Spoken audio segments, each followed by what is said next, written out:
ఇంకో పుస్తకం గురించి కూడా చెప్తాను. ఇది మీడియాను అర్థం చేసుకోవడానికి పనికొచ్చే పుస్తకం. నేను మీడియా మాయాజాలం అనే పుస్తకం, అలాగే మన మీడియా మీద నేను చాలా రాశాను. అవన్నీ మరోసారి మీతో పంచుకుంటాను. కానీ అరుంధతి రాయ్ ప్రసిద్ధమైన రచయిత్రి కదా, బుకర్ ప్రైజ్ విజేత. అలాగే ప్రపంచ దేశాలన్నీ తిరిగి అక్కడక్కడ ఉన్న మీడియా ధోరణులు ఇవన్నీ కూడా బాగా తెలుసుకున్న వ్యక్తి. అందులోనూ అమెరికాలో మహామేధావిగా ఉన్నటువంటి చోమ్స్కీ ఈయన రాసిందే మీడియా మాయాజాలానికి మూలం. కాబట్టి ఆయన మీడియాను, ప్రపంచ మీడియా తర్వాత అంతా కూడా దాదాపు అదే నమూనా అనుసరిస్తుంది. కాబట్టి దాని గురించి ఆమె చాలా విలువైన మాటలు రాశారు. ఇవి చదువుతుంటే మనం మన పరిస్థితులు చూస్తున్నామేమో అనిపిస్తుంది. అవే మీతో పంచుకుందాం అనుకుంటున్నాను. ఇది సామ్రాజ్యంపై సమరం అనే పుస్తకం. And ordinary man's guide to empire అంటే ఇక్కడ అమెరికన్ ఎంపైర్ అని ఆమె ఉద్దేశం. సో ఆమె చెప్తారు, న్యూఢిల్లీలో ఉన్న మా ఇంట్లో కూర్చొని ఒక అమెరికన్ టీవీ ఛానల్ ప్రోమోను చూస్తున్నాను. మేము నివేదిస్తాము, మీరు నిర్ణయిస్తారనే కార్యక్రమం. We report, you decide. ఇది వాళ్ళది. అప్పుడు నామ్ చామ్స్కీ కనిపించాడు. ఆయన వాటి సిద్ధాంతాలు ఏమైనా సరే నిరంకుశ ప్రభుత్వాలు ప్రచారం కోసం ప్రచార సాధనాలను వాడుకుంటాయన్న సంగతి అందరికీ తెలుసు. సో నిరంకుశ ప్రభుత్వాలు, నియంత్రణలు, వాళ్ళు మీడియాకు స్వేచ్ఛ ఇవ్వరు, అందరికీ తెలుసు.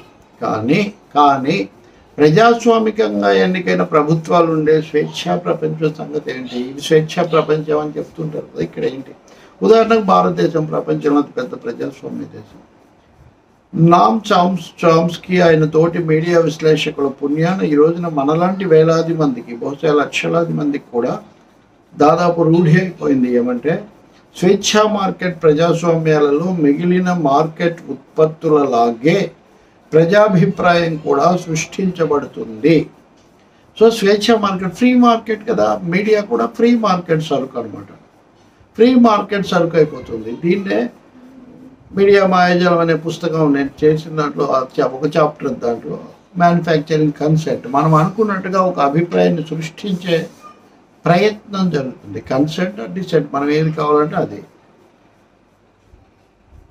సబ్బులు, స్విచ్లు, బ్రెడ్ ముక్కల్లాగే ప్రజాభిప్రాయం కూడా తయారు చేయబడుతుందని మనకి ఇప్పుడు తెలిసిపోయింది. చట్టబద్ధంగా, రాజ్యాంగబద్ధంగా వాక్ స్వాతంత్రం ఉంటే ఉండవచ్చు, కానీ ఆ స్వాతంత్రాన్ని ఉపయోగించుకోవడానికి అవసరమైన భావావరణం మాత్రం మన నుంచి కొల్లగొట్టబడింది. భావావరణం, పబ్లిక్ స్పేస్, లేకపోతే ఆలోచన స్వేచ్ఛ, భావాలు ఉంటాయి కదా మనకు. ఈ భావాలకు కూడా ఒక భావాలతో మనం బతుకుతుంటాం.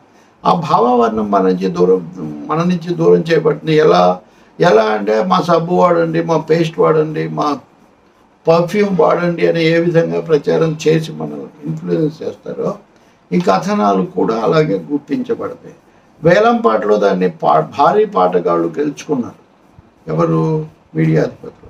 నయా ఉదారవాద పెట్టుబడిదారీ విధానం అన్నది కేవలం కొద్ది మందికి పెట్టుబడి పోగుపడడానికి సంబంధించినది మాత్రమే కాదు, అది కొద్దిమందికి అధికారం, కొద్దిమందికి స్వాతంత్రం కూడా పోగుపడేలా చేస్తుంది.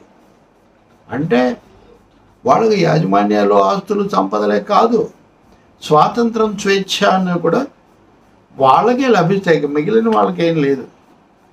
అంటే ఈ నయా ఉదారవాద పాలనా వ్యవస్థ పరిధి వెలుపల వారికి పెట్టుబడి, అధికారం, స్వాతంత్రం అన్నీ హరించివేయబడతాయి.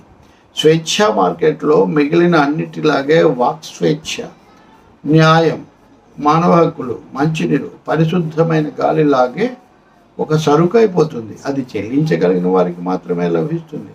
సహజంగా వాక్ స్వాతంత్రం కొనుక్కోగలిగిన వాళ్ళు దాన్ని తమ ప్రయోజనాలకు అనుగుణమైన ఉత్పత్తిగా మలుచుకుంటారు. ఇది గుర్తించాలి మనం. అంటే వాక్ స్వాతంత్రం అంటే దాన్ని వ్యాప్తి చేసే, చలామణి చేసే అవకాశం కొనుక్కున్న వాళ్ళు దాన్ని తమకు అనుకూలంగా ఉపయోగించుకుని ఉంటారు. అలాంటి ప్రజాభిప్రాయాన్ని సృష్టిస్తారు, తమకు ఉపయోగపడే సమాచారమే అందిస్తారు.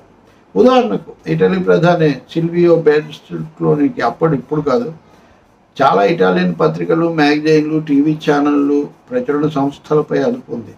వాస్తవానికి ప్రధానమంత్రి ఇటాలియన్ వీక్షకులకు అందుబాటులో ఉన్న 90% టీవీ ప్రచారాలను అదుపు చేస్తున్నారని ఫైనాన్షియల్ టైమ్స్ రాసింది.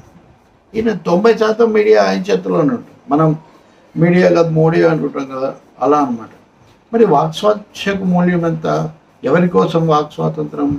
పోనీ బెర్సిక్లోని ఉదాహరణ మరీ విపరీతమైంది అనుకుందాం. ఇతర ప్రజాస్వామ్యాలలో ప్రత్యేకించి అమెరికా మీడియా మహాధిపతులు, శక్తివంతమైన కార్పొరేట్ ల్యాబులు, ప్రభుత్వ అధికారులు మరింత విస్తారమైన పట్టు కలిగి ఉన్నారు. అది పైకి అంతగా కనిపించదు.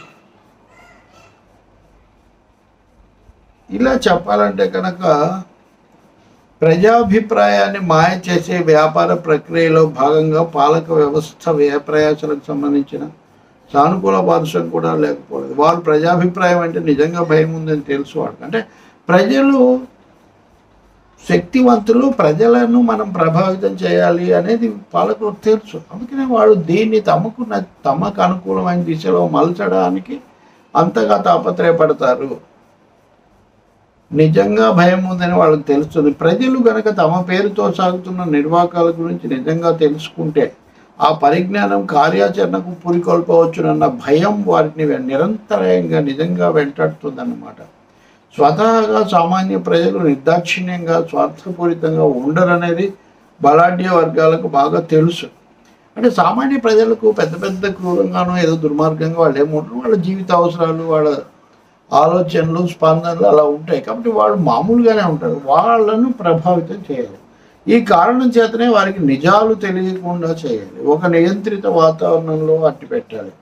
ఒక జాగ్రత్త వాతావరణం, అతి జాగ్రత్త వాతావరణం ఏర్పరచాలి. బ్రాయిలర్ కోడ్లలాగా, ఉడుకుతున్న పందుల్లాగా ఉంచాలి. ఈ గ్రహచారం నుంచి తప్పించుకోగలిగిన మనలాంటి వాళ్ళం పెరట్లోకి తొంగి చూడగలుగుతున్నాం. పత్రికల్లో చదివేది, టీవీలో చూసేది అంతా నిజమని ఏమాత్రం నమ్మడం లేదు. మన చెవులు భూతలానికి ఆనించి వింటున్నాం. ప్రపంచాన్ని గురించిన అర్థవంతమైన అవగాహన కోసం ఇతర మార్గాలు అన్వేషిస్తున్నాం. చెప్పబడని కథ కోసం చూస్తున్నాం. చెప్పబడని, దాచిపెట్టబడిన కథ కోసం చూస్తున్నాం. మనం ఎప్పుడు గుర్తించుకోకపోవచ్చు. చాలామందికి అసలు తెలియకపోవచ్చు కూడా. చాలా సులభంగా ప్రామాణిక సమాచారాన్ని, అంటే నిజమైన యథార్థ సమాచారాన్ని తెలుసుకోవడం ఎలా? మాస్ మీడియా పట్ల ఒక సహజ సిద్ధ అవిశ్వాసం అన్నది రాజకీయ వేట లాంటిది. ప్రపంచంలోని అత్యుత్తమ మీడియాను రాజీ లేని విధంగా శోధించిన ఫలితాలే అదే అన్నమాట. నామ్ చామ్స్కీ చేసిన అతి గొప్ప మేలు ఏమిటని నన్ను ఎవరైనా అడగవచ్చు. చాలా అందమైన, ఆకర్షణీయమైన స్వాతంత్రం అన్న పదం వెనుక ఉన్న వికృతమైన, మోసపూరితమైన, నిర్దాక్షిణ్య ప్రపంచాన్ని బట్టబయలు చేయడమే ఆయన చేసిన మేలు అని చెప్తాను. ఆయన ఈ విషయాన్ని హేతుబద్ధంగానూ అనుభవవాదంతోనూ చేశారు. స్వేచ్ఛా మార్కెట్, స్వేచ్ఛా ప్రపంచం, వాక్ స్వాతంత్రం వంటి మాటలకు నిజమైన స్వాతంత్రానికి దాదాపు సంబంధమే లేదని చామ్స్కీ నిరూపిస్తాడు. ఇంకా చాలా ఉందండి ఈ పుస్తకం. అరుంధతి రాయ్ రాశారు. ఇంకా మిగతా కూడా పంచుకుందాం. మొత్తానికి స్వేచ్ఛ లేకపోతే వీటన్నిటితో అని లేనివి లేవు. ప్రభుత్వాల అణచివేత వెనకాల ఉంచి ఉన్నాయి అని విడుదల చేస్తున్నా కూడా వాళ్ళ ప్రయోజనాలకు అనుగుణంగా ఉంటాయి, అలా కల్పించబడతాయి కథలు అన్నది అరుంధతి రాయ్ చెప్పే మాట. ఇంకా చాలా అంశాలు ఉన్నాయి దీంట్లో, అన్నీ ఒకేసారి కష్టం మాట్లాడుతున్నాం.